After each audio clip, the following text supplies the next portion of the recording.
In a narrow vote, the Republican-controlled U.S. Senate advanced what President Donald Trump has called the, quote, One Big Beautiful Bill Act. The yeas are 51, the nays are 49. The motion is agreed to. The bill would slash taxes, cut funding for health care programs for the poor, boost military spending, and, by most analyses, ramp up the U.S. deficit.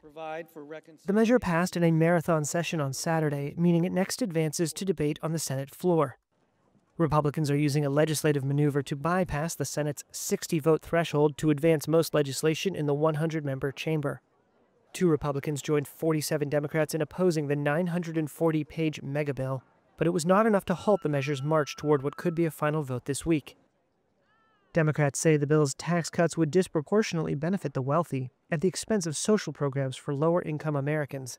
Democratic Minority Leader Chuck Schumer said Republicans wanted to rush the bill through without adequate review and demanded that the megabill first be read aloud in the chamber, a task that could delay the start of the debate. Senate Republicans won't tell the American people what's in this bill, then Democrats are going to force this chamber to read it from start to finish. I object.